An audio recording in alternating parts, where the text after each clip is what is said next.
Hey, what's going on? It's Bill Burr, and it is time for the Thursday afternoon, just before Friday, Monday morning podcast. And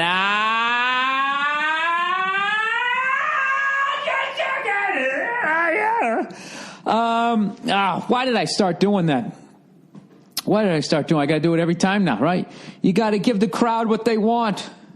You know what I love, too, is I love that people listen to this, and I know that they have roommates, they have boyfriends, girlfriends that fucking hate this, and every fucking Thursday, you know, they got to listen to me obnoxiously yell like that, and I know right now, oh, why do you listen to that guy? Turn the fuck off. I just want to take time right now to say I'm sorry to those of you in the background. I know it must be difficult, and also, you know what, fuck you. I don't need you. Yeah, walk away. I don't give a fuck. Anyways, fucking Billy Red Velvet Pancakes is in a great fucking mood. That's how I've been eating lately. I'm still working out, but I'm gradually, the pooch is coming. The pooch is coming back. Hanging over my under fucking ways. I got to do something about today. Push-ups, and then I'm going to skip rope. So anyways, I'm going on the road tomorrow. For 2 weeks, getting ready for the Madison Square Garden show. And for the first leg of it, it's going to be the Four Horsemen here. It's going to be me, Bartnick, Verzi, and Lawhead. And we're all going to the Notre Dame USC game this weekend. As far as I know, I think USC got rid of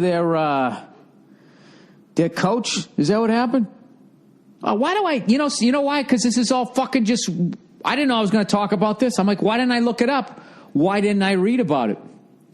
You know? Why do you run your fucking mouth without looking up some shit? USC coach, let's see what comes up. Clay Helton. USC did a horrible thing to Steve Sarkisian because it had no choice. Oh, this guy was this guy boozing it up? Maybe I should call him up, see what he's doing now. Probably got time to do the tour, right? See if we can hang with them. USC did a horrible thing to Steve Sarkisian because it had no choice. The Trojans put their football future over the health of a person they supposedly cared about. This was probably the best case scenario. Oh, they put their football future over this guy. All right. We'll see it in the end. It was not a good ending till it started. Oh, God. Just say what he did. He entered treatment. Showed up drunk a couple of times. Oh, that's fucking great. I mean, that sucks because he lost a good job, but wouldn't you love to see tape of that? All right, everybody, take a fucking knee. Gather around. Where's my whistle? Oh, it is right there. Sorry. That first half was fucking bullshit, you know? I know there was some communication problems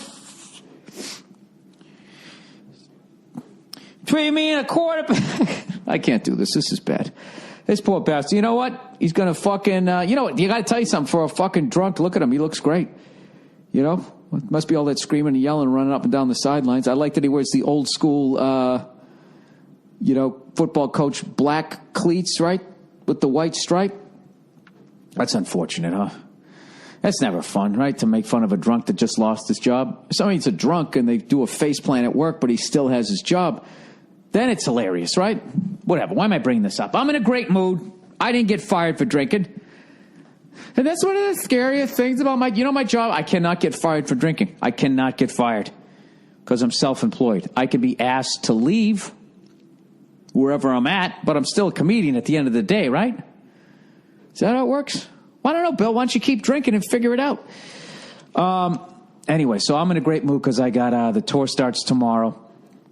You know, we're all going to be, it's weird. We're starting with the dessert first. Usually we do the whole tour and then we go to the game, but how it worked out is the game comes first. So we're all going to show up, meet at the hotel bar. Whoever gets there first will probably already be there. I think Verzi gets there last, which means he's going to become wheeling in his bag. Probably will get one in him before he even gets to the room. Come on, Paul, do a shot. It's just going to be awesome. And then a couple more of my buddies fly in the following day. We pick them up at the airport. We go straight to the game, to the legendary confines of whatever the fucking the name was. It Touchdown Jesus Stadium. I have no idea. But I've wanted to go there for a long time. And I have a weird thing with Notre Dame where I always wanted to go there when I was a kid. It was impossible not to be a fan. You know what I mean? They were on TV all the time. It was the Fighting Irish. I got some Irish blood in me, although I'm mostly German, but it was Fighting Irish. You know, I looked like the mascot minus the beard, right? So it's just like, you know, I got into it. So for some reason, I wanted to be a lawyer, right? It's probably because I wanted to be in front of a crowd. I have no idea. So when I was in junior high, I wanted to go to Notre Dame and go to law school and become a lawyer. That's what I was going to do. And I had that dream right up until the first day of freshman year in high school. And by the end of my freshman year, I was considering going to Wentworth Institute in Boston and getting into construction.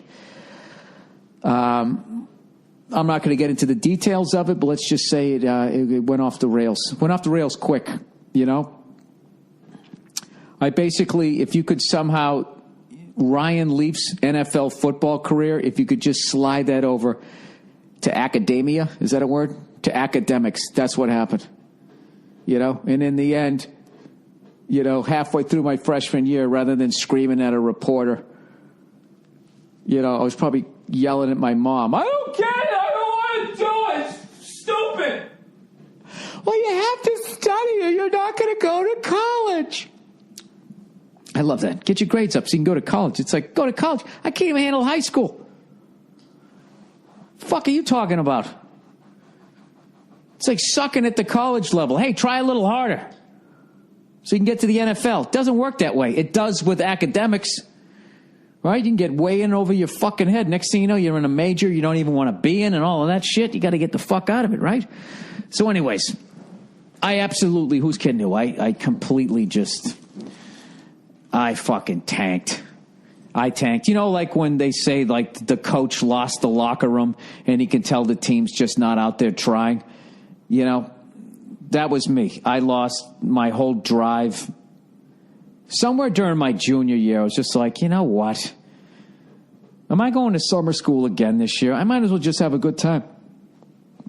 I remember in math class, I used to get, like, my tests back, and I'd get, like, a 7.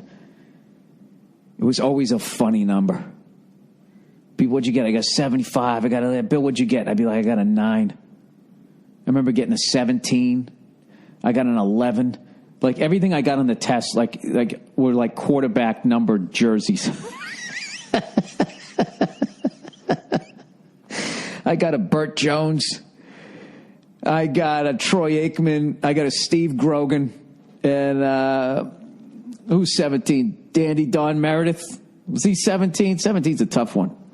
I got a Roethlisberger, which is also Burt Jones. That's number 7.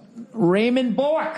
Right? Back then, my freshman year of high school, that was still a Raymond Bork until my sophomore year. Somewhere around then, he changed to number 77. And speaking of the Bruins, here we go, Bruins, here we go.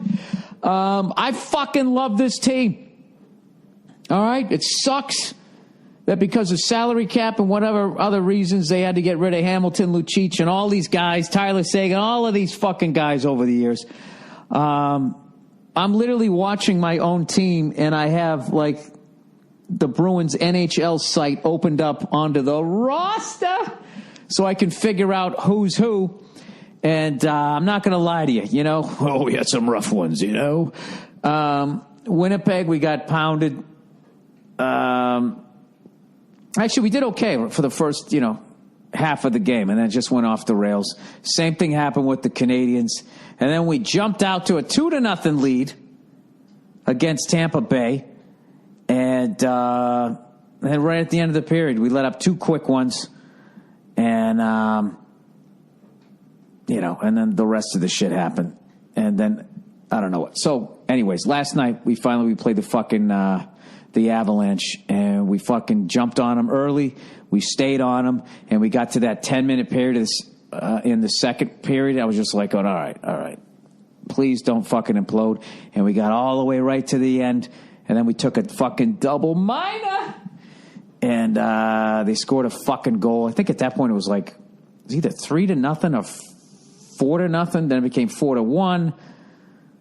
Then it was 5-0, something, 5-2. And I thought, in the third period, I thought we were going to fuck it up, but we didn't. We hung in there. We got our first victory, and Jonas Gustafsson was in net. And I just want to say to Bruins fans, don't jump all over Tuukka. I know he let in a ton of fucking goals, but also we had a bunch of new guys. And, don't do that Boston thing, that New York thing, that East Coast fucking thing, where you're only as good as your last fucking game, where, forget the fact of all the successes that these guys had. Same thing with the head coach and everything. So, because there's so many new players, what they did before the Bruins game is what I wish they would do before every hockey game. If anybody connected working with the NHL is listening, if you want to get people a little more on board, every other fucking sport does this. Before the fucking game starts, like if you're watching a baseball game, they'll just be showing the whole baseball field, and then they'll just put the names of all the players of where they're at. And they'll do it for both teams. And then they show the lineups. They give you a chance. They do it in football. Offense is on. They show the offense, and they show the other team's defense, and then the other people get the ball. Same fucking thing. For some reason in hockey, where it's going 90 fucking zillion miles an hour, and you have substitutions happening while the puck is still in play, for some reason, they never fucking do it. So before the Bruins game, they did it, and this was what our lines looked like. They had, our first line was Eriksson, Bergeron, and Conley. Then we had, I don't even know how to say it, Bolesky, Krejci, Pasternak, and then Kelly, Spoda, Hayes. Oh, Jimmy! He had fucking 4 points last night. Then it was Ronaldo, Kemppainen, and Talbot was our fourth line. So then, I started looking up the numbers, and I'm able to get on. I'm all caught up. I still haven't watched the Winnipeg game. I'm watching that today, so I'll be all caught up. And hopefully I heard Brad Marchand is starting to skate with the team again. So I'm fucking psyched. And I think they're playing well. We just had to learn to kind of, I don't know. We weren't getting physical with anybody. We're just sort of skating the fuck around. And we let up a couple of goals. And then we took a bunch of penalties. I got to tell you, though, our power play looks like shit, though. Our power play looks like shit, but we're great at killing penalties. God knows, if you take 90 a game, you get pretty good at it. You get a lot of practice. I think we took like 7 or 8 when we played the Canadians, but anyways, I'm on board. I thought this was going to be a brutal year. Like, if the last few games is as bad as they're going to play, I'm watching every fucking game. I can totally handle it, and it's going to be interesting to see what they can do. If we can maybe add. We don't have a guy who's going to score like 40 goals, I don't feel. I mean, maybe we could if they start to gel, but we just don't have anything like that on our team. And but I was liking we were taking a little bit more less shit. Our defenseman McQuaid's always good to fucking clear somebody out. So's Chara, obviously, but we'll see how the rest of this goes down. But I'm fucking psyched. I'm psyched. But I'm going on the road here for like 2 weeks, so I got to figure out how to use that that shit where you can watch the game. Oh, I'm going with Bartnick. Bartnick will show me how to do it. What I feel like right now? I'm not even doing a podcast anymore. I'm just sort of talking to myself as I'm packing. I apologize. Let's get back to the podcast here. So whatever. We got our first 2 points. We're not in the cellar anymore. And I'm actually debating getting the NBA package this year, too. I might start watching the Celtics, too. My marriage will suffer if I get both. If I get both of those going and the NFL, how fucking happy I'm going to be? Do you know how upset my wife's going to be? This is how cool Nia is. You know what she got me the other day? She got me this thing that makes round ice cubes. These giant round ice cubes that you stick in your drink for when you're having a little liquor. And she only got me one because she wasn't sure if it was going to fucking... if I was gonna like it, and I absolutely love it. So I've been making them all day. What fucking movie was it? Was it Goodfellas when they were making like the 8 balls? That's what I'm doing, except with ice cubes. And my goal is to have it all filled up, these round ice cubes. Oh shit! I just came up with a brutal idea. What you could do with those? Kids, do not do this. Well, I think everybody listens to this is too old for a snowball fight. Remember back in the day when you fucking hated somebody, you made the old ice ball. Everybody's throwing snow, and then you'd fucking put some ice in the middle of it. You always took that one either to the fucking side of the head, took it right to the temple, or you took it in the kneecap. One or the other. Always caught you right on a fucking bone. It was never, you know what I mean? You got this giant fucking winter coat on. You're wearing basically a flak jacket. It would never hit that. Comes sailing right in, and you got your stupid knitted cap with the pom-pom on it. By the way, could the NFL make those hats any fucking bigger? How dumb did Tom Brady and, what's his there, Cameron Crowe there that plays for the fucking Panthers look? That giant stupid hat on. Both of them. Tom Brady and Nate Newton. What the fuck is his name? Oh, God damn it. What the fuck's the name of the guy? He played for Auburn. He won the Heisman Trophy. They said he was cheating. Is it Cameron? I fucking don't know. Anyways, both him and Tom Brady, they have like movie star good looks, right? The two of them. But he put those fucking hats on them. It's like they're wearing like they're adults. Oh, hang on a second. Hello? Hi, are you at home? Hey, I'm doing the podcast. I got you on speaker. Say what's up. Oh, hi, what's up? All right, I'll see you in a minute. Bye.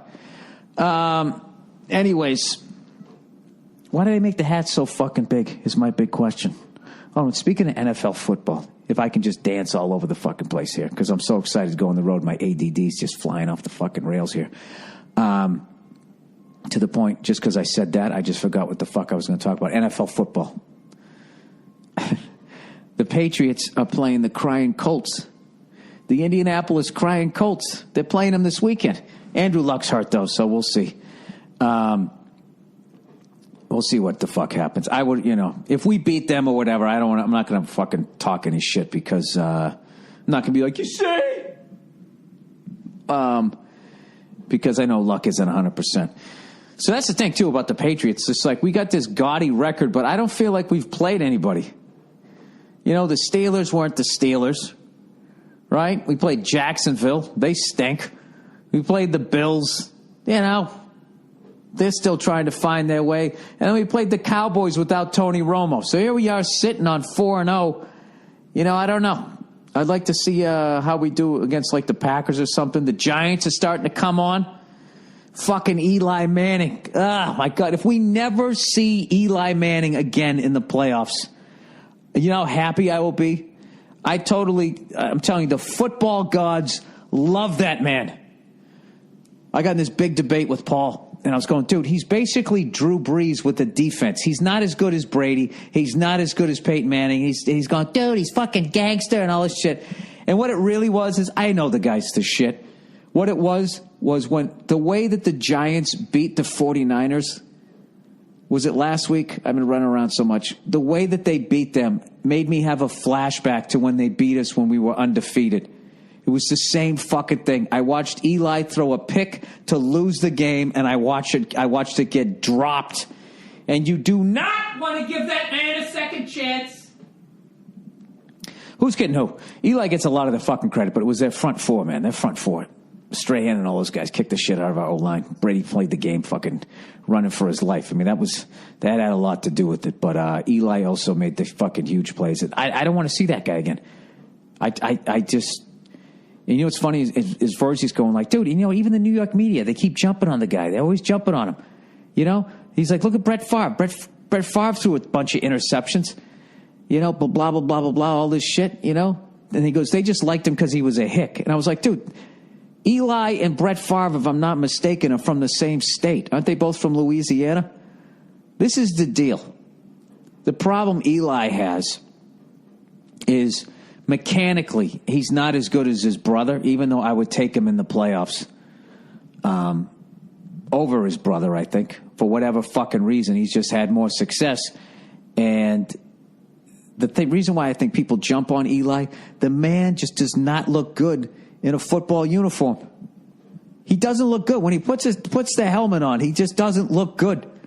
And then when he's out in his street clothes, he's walking around wearing like action slacks and a fucking sweater, parting his hair on the side like he's still in the third grade. It's like he's asking for it. I don't want to blame the victim, but the man is fucking asking for it.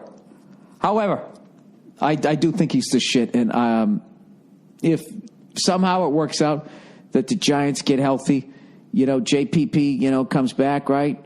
And they somehow, have a better record, or they go in and they beat Green Bay in Green Bay, and we face them in the Super Bowl. I'm telling you right now, I am not watching it. I'm not sitting through that again. I know what you're thinking. Jesus Christ, Bill, I think you're a fan of your team. I am. I am a fan of my team, but how many times can you get fucking slapped in the face before you don't start wincing first, Although, it would be great to come back and try to avenge those two. God, we fucking didn't give it to him. We gave him 2 opportunities. Sante Samuel dropped that pick. Brady to Welker. 3-yard pass. Those 2 fuck-ups allowed Eli to become a legend. All right? I'm not taking away from Eli because he had to fucking deliver, and he did. Oh, my God. It makes me sick to my stomach thinking we're going to play the fucking Giants again. Jesus Christ. You'd think winning 4 of them, you could fucking walk it off and be happy. But no, I'm actually going to try to do a podcast with Rappaport right after we play each other. And nobody talks shit like that guy. If you guys listen to him on Stern when he does the fantasy football thing, Rappaport is out of his fucking mind. So, Giant fans, if you guys win, you're going to want to tune in to his podcast if I'm on there. Patriot fans, you're going to maybe want to take up cycling or something. You might want to skip that one. Anyways, let me do I forgot to bring this shit up. Forgot to bring it. You know what? I forgot to bring it. Did I bring up the DraftKings thing? I love talking about these guys because I love that people thought that they were going to fucking somehow. You know what? Do you realize that sports stadiums have like DraftKings little fucking like booths there? Or things there, at least, is it just their advertising? There's no way they have the booths at the stadium. I have to look that up because if they do, they're literally the sports book. Let me look this up. DraftKings, needless to say, they're never going to fucking advertise on this thing anyways. And I can't help it. I can't not talk about this. This is fucking fascinating. All right, DraftKings booths at stadiums. Probably booths isn't the right thing. VIP experience, Gillette Stadium premium seating. Nah, that's not it. Maybe they just had, I saw somebody showed where they had like one of those, what do they call it, an awning, and it said DraftKings on it. It's like, there's no way you can walk up. That'll probably be like the next thing. But whatever. I think I told the story the last time about that thing on FanDuel where the guy worked on Wall Street and said, I'm quitting my Wall Street job to try to win $1 million on FanDuel. And then, of course, he does. Of course he does, right? Because that's all you do. Just, pick your players and then pick up your cash. Simple as that, right? So the guy wins a fucking $1 million and then quits. I'm to believe that this man walks away from a 6-figure job to take his $1 million earnings that are now about $480,000 after taxes, and he's now going to take that and invest in his new business of gambling on football, and that he's not going to end up being homeless. Anyways, I feel at this point I'm just fucking beating a dead horse. I always hated that fucking saying, beating a dead horse. It's like, is it okay to beat it when it's alive, you cunt? Remember back in the day when me and Verzi were talking about what you would do if you had like a time machine? I think I just figured out what the fuck I would do. I would go back in time and I would fucking abuse people abusing animals. Well, then again, if I was going to do that, then what about human beings, Bill? You going to go in there and try and stop slavery? Go back and try to give the fucking Native Americans a little heads up? What the fuck are my reads for this week? YouTube video, what happened to Canada, Hollywood Improv. Your dispute has been escalated to a claim. What the fuck is that? Disconnect. What the fuck is the fucking... Oh, Jesus Christ. Oh, I'm in the wrong one here. I'm in the wrong account. Why do I have so many accounts? All right, here we go. Sorry. Jesus Christ. You guys, just walk it off. Go make yourself a sandwich. In a couple of seconds, I'll get back to the podcast here. Come on. Ah, there's the reads. All right. Club W. Tear. Don't you hate when wine looks like a 10, but it winds up tasting like a 6? Or even worse, when you walk into the store to pick out your wine, you could easily be fooled into a situation just like this. Well, Now, just like this, meaning the thing before. I thought you were going to set me up for one.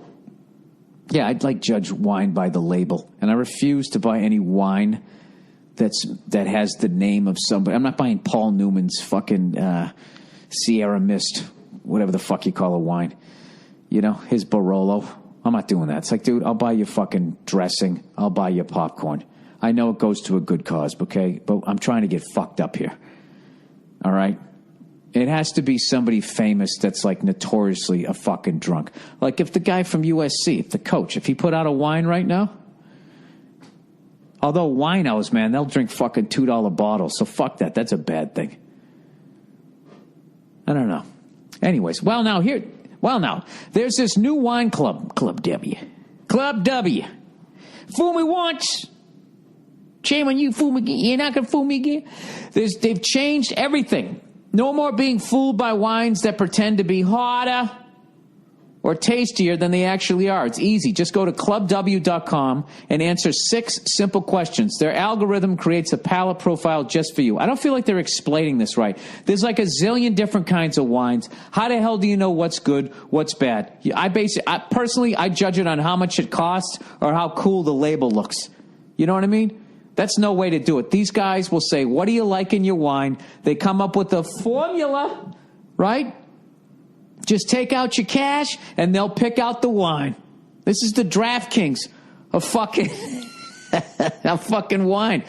Okay, so they come up with the algorithm and a palate profile just for you. Then they just send wine directly to your door, perfectly customized to match your taste. Club W, Tear, is leading the grape-to-glass wine revolution. They work directly with the vineyards to cut out the middleman, which saves you a lot of moolah. So with Club W, you get premium wine customized to your taste at a third of what you'd pay at the store.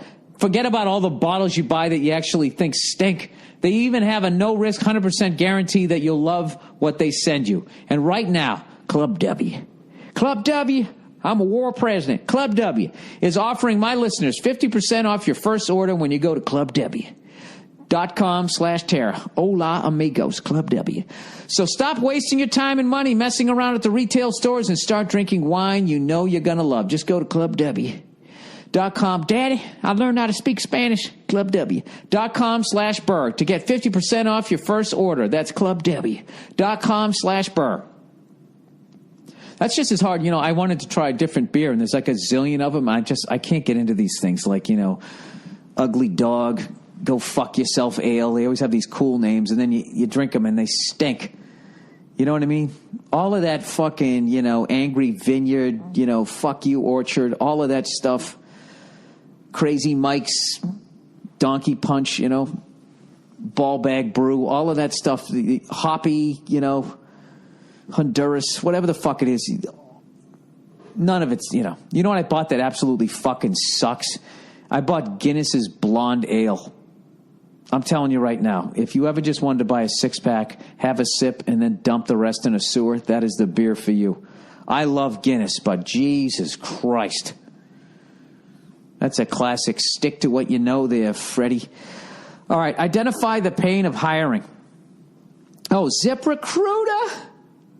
All right, as a business owner, your company is only as good as the people you hire. Posting jobs in one place, it's not enough to find quality candidates. Short staffing leaves little time to post to dozens of job sites. Jesus Christ, what do you do? Well, you can position ZipRecruiter as the solution. Or am I supposed to do that? I don't understand this copy. Just send me the copy and stop telling me what to do. But position ZipRecruiter as the solution. Don't know what to do?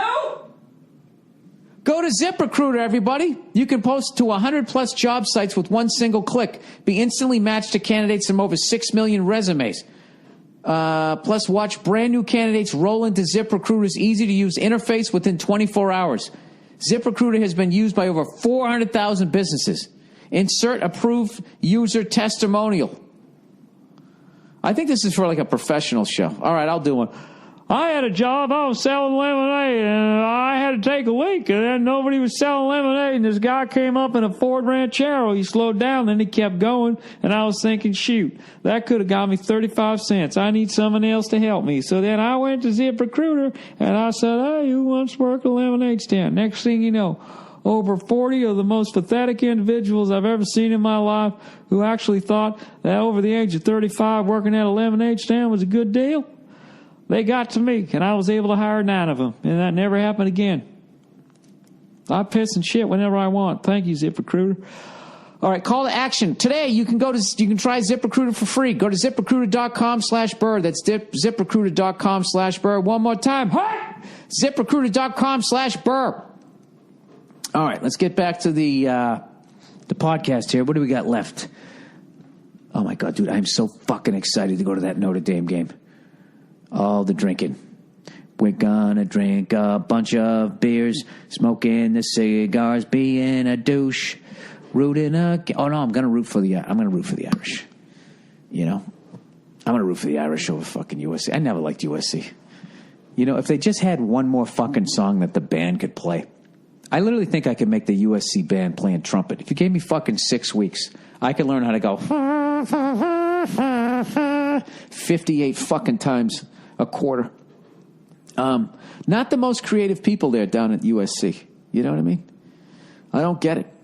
They got the money, you know? All right. Okay, we got to wrap this thing up because I got a bunch of shit I got to do. So I'm actually going to be on the road.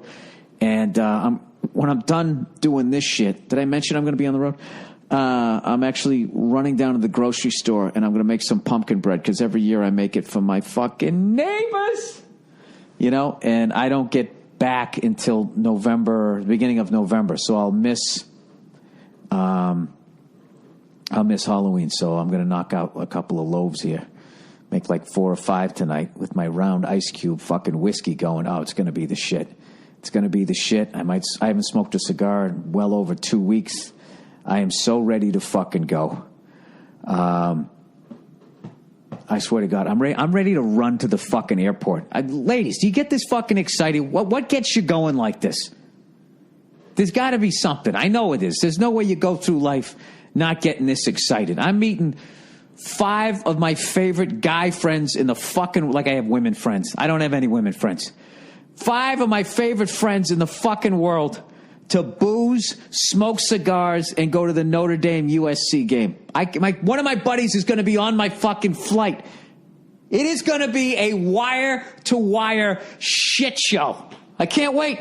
Oh, we're going to be bleary-eyed by the time we get to Fort Wayne. I'm really looking forward to Fort Wayne, too. And I understand some of you guys, if you can't fucking make it because the Patriots are playing the Colts at that time. I get it. What are you going to do? That totally makes sense. So anybody who's showing up to that thing, God bless you. God bless you. You know what I mean? I might even go out and take some fucking pictures with you afterwards. I should fucking do that. You know, I should do that in Fort Wayne. You know what I mean? Go out there amongst all you drunks. You know, you come up to me hammered, spitting in my face, not meaning to, and then I got to wipe it off. Oh, dude, I'm sorry. Did I get you? You know? I might even go out there. Usually what I do is I go right back to the same thing you would do. You're done with your job. Are you going to go hang around for more job? Or are you going to go out to your car and start drinking? That's what the fuck I would do. It's a no-brainer. All right, I'm sorry. I'm being a cunt here. Oh, Bill, you really going to grace us with your big fucking head, you cunt? What makes you think we're not going to drive away, you arrogant fuck? I don't know. Anyways, let's wrap this up here. Before I go... Lamar Odom, everybody, man. I hope for some reason he pulls through. And thank God he's actually, at this point, surrounded by Kardashians and that film crew to let him know that they really care. So they can get all the crying on camera. So they can fucking get some ratings. Jesus Christ. I heard that that's what they're doing. That better not be true. That poor guy. Seems like the nicest fucking guy ever. As I'm sitting here glorifying going out and boozing and shit. Jesus Christ. I hope the guy pulls through, obviously. So that is it. Can I end on that note? That I guess it wasn't negative, but it's sad. I'll tell you one all right, I'll tell a happy story. This morning, I hadn't flown, done the helicopter thing in well over a month, so I had to get down there because I knew I was going to be gone for another 2 weeks. I didn't want to get too rusty. So I did a flight this morning, and it was just like no one was up there. It was so fucking clear. It was one of the sickest flights I've ever done. transitioned through LAX's airspace, like 150 feet off the water. Flew right over these guys sitting on surfboards. I was so low, I could actually look, and I saw a father telling his son to look up at the helicopters we were going by. Made a right turn at Santa Monica Piers. Flew right over, right up Santa Monica, right by the UCLA campus, and then I went over to the Fox lot where I just had some acting work. Flew right over where we were shooting, and then I flew back over to where my house is, did a lap around the top of my house, and then went over to the Rose Bowl, did a lap around that, did a low approach at El Monte Airport, straight out departure, and then landed back at fucking Long Beach. It was the shit.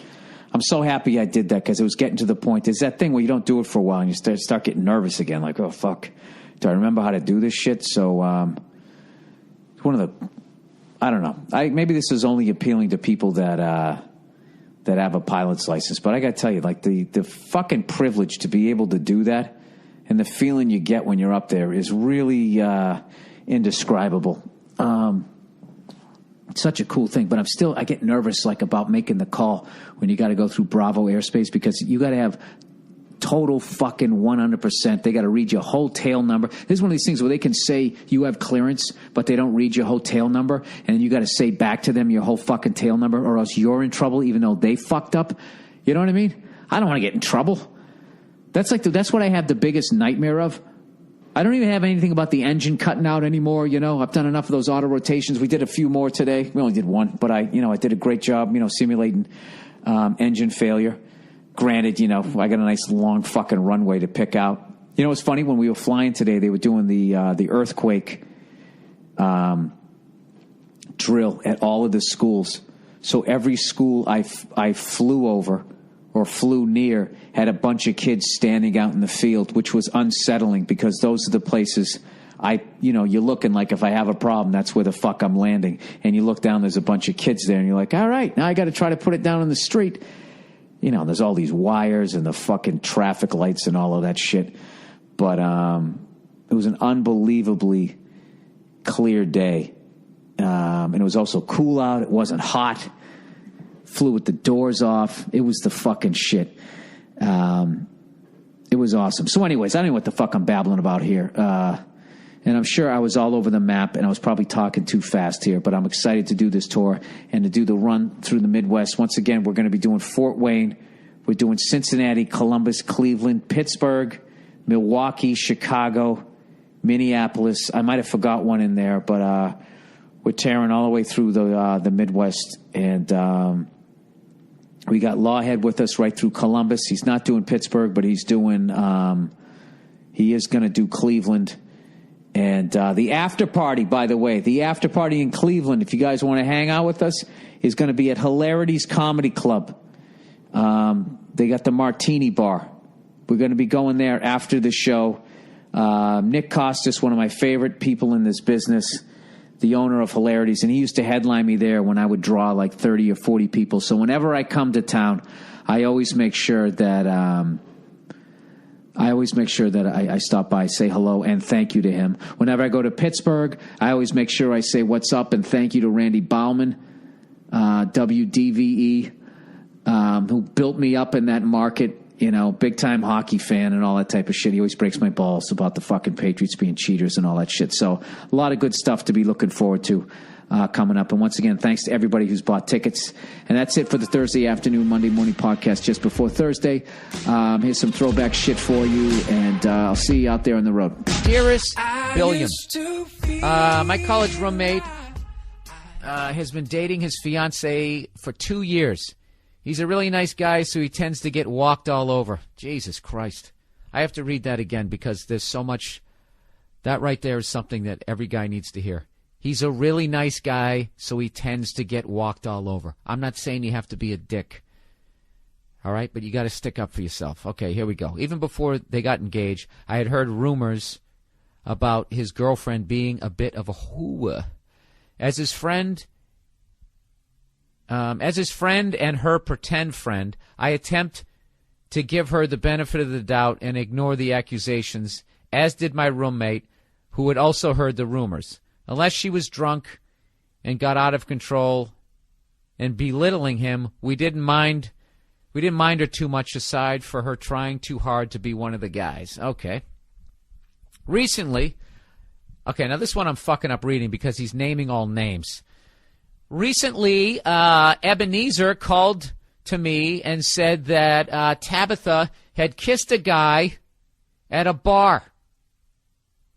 And that, recently the fucking potential groom called up to say that his fiancée, Hua, had kissed a guy at a bar and that they were postponing their wedding and starting fresh.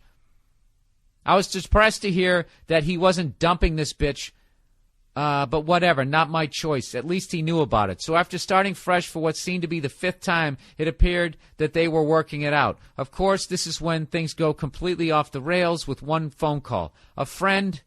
Another friend, who knew nothing about the cheating kiss that happened a few weeks ago, tells me that a friend of his from college was told by his whore fiancé that she would break off the engagement if he gave her a chance. Just fucking yesterday. What? Well, why can't she just open up her mouth and break it off? Anyways, the source seems reliable, but it's still just hearsay. All of his friends now know, but somehow the potential groom doesn't. There is no easy way to bring this up to him, so I'm up to hear any advice. Thanks for the podcast and the podcast select. Hope to see you perform again soon. Oh, fuck. All right, you got to make a call here. You gotta decide whether or not you're prepared to put your friendship on the table, because why don't you want to tell him this shit? Basically, because you're worried that he's not going to believe you. He's going to flip the fuck out, and then he's going to go ahead and marry this whore anyways, and the two of you aren't going to be friends. I got to tell you this, dude. It's going to make you sick to your fucking stomach to watch this guy go through this shit. Let's say you keep your mouth shut and you stay friends with him. Then you're going to sit there and you're going to watch this girl fuck around on him. You know? I don't know why guys choose to do this. Women don't. If women see a dude fucking around, they go right to their girlfriend. Oh, my God. Oh, my God. Hey, fucking, I saw him, blah, blah, blah, blah, blah. And they hug, and they say, I'm sorry, I'll be there for you, you can do better. And they try and fucking, for some reason, guys, we can't do that. I don't know what it is. I don't know if it's because it's an ego thing. You can't handle that your girl's been fucking around. But, dude, you got to tell this guy. You got to tell this guy, fuck this girl. Don't let another fucking whore go out there and take some guy for all he's worth, because this bitch is going to get knocked up, and this guy's going to be into her for 18 fucking years financially. Okay? And just like that other guy said, where is the goddamn justice? All right? What you need, sir, is a clear conscience. You have to say something. All right? And just tell him. Just tell him. Say, look, you're going to hate me for telling you this, but as a friend, I have to tell you this. I can't sit back and hold on to this information. I got to tell you, and I support whatever decision you want to make. And all you got to do is just tell him the facts without calling his fiancée a whore. Don't say that. Just say what you know, and then that's it. And tell him, dude, I really think you need to dump this girl. You can do way better. And that's it. If he gets fucking mad at you, he gets mad at you. And if he cuts you out, he cuts you out. But you will not have, you won't have a guilty conscience. It won't be weighing on you. I'm telling you. And I don't know, some other people say, mind your own fucking business when it comes to this stuff. I don't. You get in there and tell him. If one of your buddies is going to marry a whore, you got to tell him. You got to tell him. I saw that happen to a guy I know. I saw it. Saw it fucking happen. It was horrible. It was horrible, and I was younger, and I didn't fucking say anything, and then the whole fucking thing unraveled about 15 years later. It was just awful. Fucking wasted a decade and a half of his goddamn life. Looking back, should have said something, but did not. Did not. So I'm telling you to do what I didn't do. So if you don't, I can't judge you because I didn't do it either. I brought a video camera with me this weekend. I forgot my little tripod stand. Oh, I forgot to tell you. So this fucking audience member. This audience, you know what? You don't want to know why? How I just remembered the audience member. If you want to get an idea how my brain works, I just realized that I forgot when I said tripod. I was, those little mini tripod things. I was picturing setting up my video camera, and then I immediately imagined fucking somebody in my room. And then I thought about this girl this weekend who came by who had the most phenomenal titties I've seen on the road in a long time. Yeah. And then that took me to being in the bar, and this is what this douche said. All right? So, I'm hanging at the bar, right? I'm drinking what the fuck was I drinking there? I was drinking cranberry and soda. All right? The girl with the phenomenal tits is showing how she can do that fucking Hulk Hogan thing. So everybody's watching. It's phenomenal. And then this guy goes, hey, Bill, come on. I want to talk to you for a second. So I'm like, all right. Yeah, why don't I talk to you instead of watching this girl fucking move her D-cup titties as I drink a cranberry juice? Do you understand, sir? I'm not drinking anymore. I don't fuck around. So this is my own little innocent thing that I can do to make it somewhat exciting to be here in Columbus at the mall. Anyways. So I walk over to this guy, What, because I'm a nice guy? Because I'm generous? No, because I have a need to be liked. So I walk over and I start talking to this guy. And he starts asking me 9 million fucking questions about doing stand-up. Like I even said at one point, like, dude, what is this, inside the actor's studio? And he goes, no, I just want to. And I finally just said, dude, are you thinking about doing stand-up? And he said, yes. He's sitting there with his wife. So I say to the guy, I go, just write 5 minutes of shit you think is funny. Go on stage when they call your name. All right? You'll figure it out from there. There's no way. There's nothing more I can do. It's not like, I don't know, teaching somebody how to change the oil. It's like just something you have to just jump in the deep end and just hope you don't drown. It's just this. It's the most fucked up thing ever to try and learn how to do. Like if you learn how to play guitar, you can take guitar lessons and you can get to a certain level of skill before you actually try to take it out at a party and play in front of other people. But stand up, you have to, the first time you do it, you have to do it on a stage while people watch you. It's unreal. So that's what I'm trying to explain to this guy. He's sitting there with his wife. He's telling me that he's a banker. And he actually said that a lot of shit that I say is hitting the nail right on the head. So I'm sitting there talking to this guy, and all of a sudden these two other ladies come over. All right? That was part of that other crew of people, the girl with the fucking titties that she was making moves. She goes, hey, we're leaving, Bill. Thanks for the show. I said, hey, thanks for coming out. See you next time we come here. And then he says, hey, Bill, how long you been with your girlfriend? Just out of the blue. And I just went, I don't know, 5, 6 years. And then it got all uncomfortable, and then they left. And I'm thinking, why the fuck did he ask me that? Right? And then he says to me, he goes, oh, sorry about bringing up your girlfriend. I just wanted those girls to leave because I wanted to keep talking to you. And his wife just looks down at the table like, Jesus Christ. And for some reason in my head, I was like, did he think I was fucking hitting on those girls? Why the fuck would he do that? And then I just realized, it wasn't until later, I just realized what a fucking manipulative dirtbag fucking move that guy was doing. And then I was thinking, thank God he's thinking about doing stand-up. Because the fact that he's a banker and is going to handle other people's money, I don't know if he's an investment guy, I don't know what. But that's like the kind of guy that will make old people eat Alpo and not even give a shit. Watch, he'll become a comedian. He'll probably end up stealing jokes. God damn it, I wish I could just teleport myself back to that moment in time and just tell him what an absolute fucking piece of shit move that was. Embarrassed him in front of his fucking wife and then left. Just a fucking... Oh, it was so fucking slimy. Yet effective. It did fucking work. All right, dear Bill, I am from Kansas City. And there is currently radio commercials in which a law A law office offers their services exclusively for women going through a divorce. Of course they do. There's a ton of money involved there. They talk about how they will review all of the husband's finances and ensure the woman will receive the maximum amount the law will allow. And then he writes in capital letters, what the fuck? Are there any law offices that offer services exclusively for men? I doubt it. If there were, I would imagine there would be a huge protest from feminists all across the U.S. I know you've addressed this hundreds of times over, but why is it okay to completely fuck a man over? This commercial insinuates the man is already in the wrong. This is absolute bullshit. Dude, you preach on.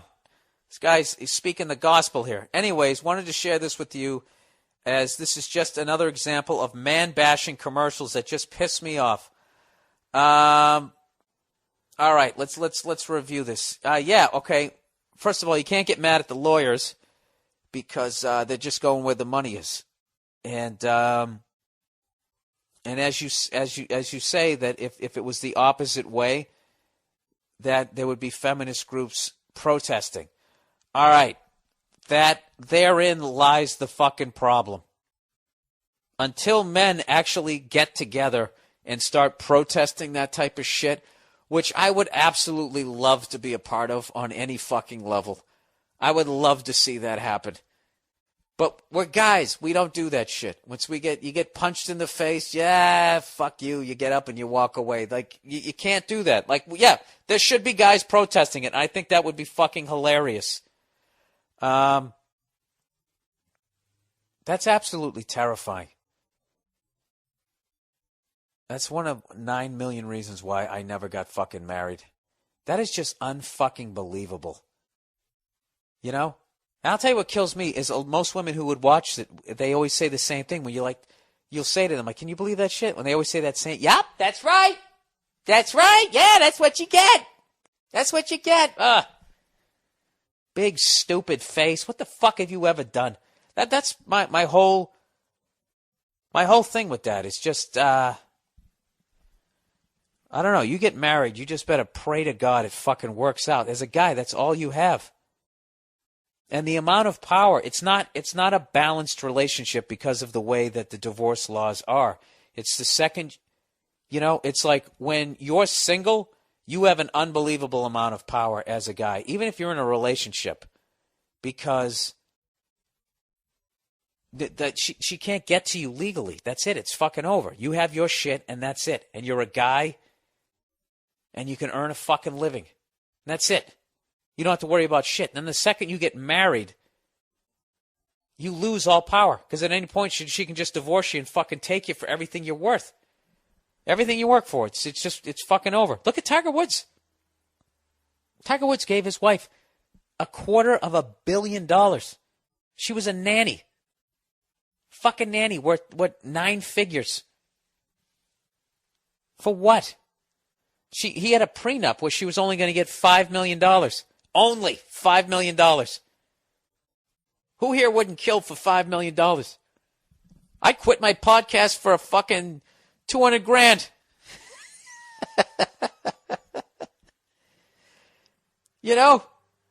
You find out your husband's some dog going around cheating or whatever.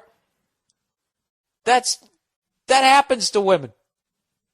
And the guy's a broke-ass son of a bitch, and they're left with nothing. So it's not like women always make out. But here's a situation where you find out your husband's a dog, the marriage is over. Oh, but I get $5 million. But that's not enough for the cunt, because she knows he has $1 billion, and she wants to get as much as that as she can. I swear to fucking God, I can't do these topics because it makes you see red, because they're not entitled to it. It's bullshit.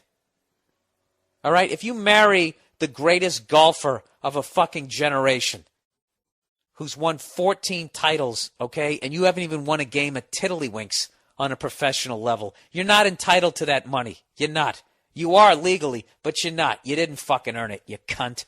All right, there you go, Bill. Get to the core of the hatred.